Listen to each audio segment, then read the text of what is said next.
what if the fate of humanity depended on one guy who doesn't even remember how he got there?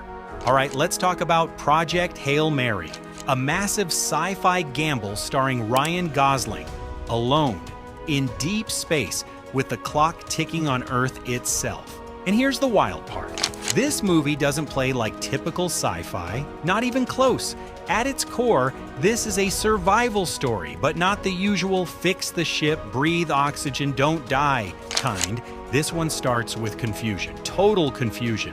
Gosling's character wakes up far from Earth, a memory shattered, a mission unclear, and slowly, piece by piece, the truth starts crawling back. That structure, it's risky, because every flash of memory interrupts the present timeline. But here's the twist. It actually pulls you deeper in. You're not just watching him figure things out, you're solving it with him. And that creates tension in a very different way. Not what happens next, but what already happened and why does it matter now? Now let's talk about Gosling. This is not his quiet, cool persona from Drive, not his charm from La La Land, not even his intensity from Blade Runner 2049.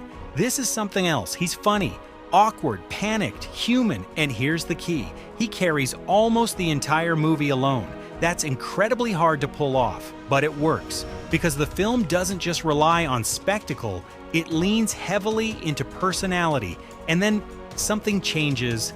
There's a moment, not fully spoiled here, where the film introduces a new dynamic, and suddenly, it's not just a survival story anymore.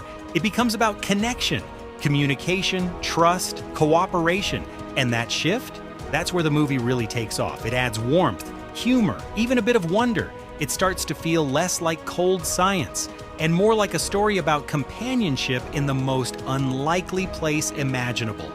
Now, behind the camera, this is directed by Phil Lord and Christopher Miller. If you know their work, you expect creativity, energy, heart, and yes, all of that is here. But what's surprising is restraint.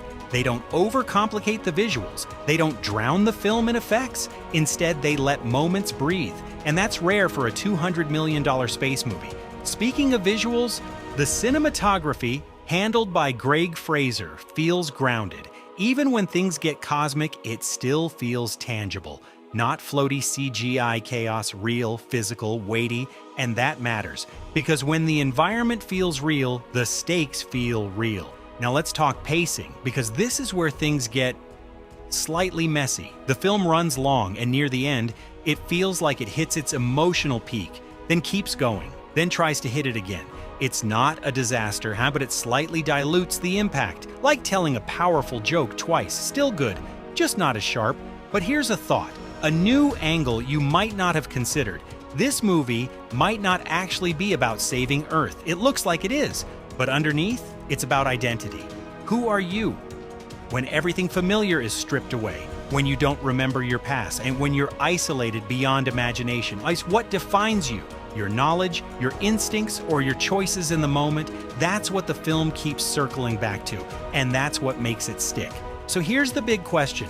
If you were alone in space, no memory, no backup, would you still fight to save a world you barely remember, or would you give up? Because Project Hail Mary isn't just asking how we survive, it's asking why we bother trying at all.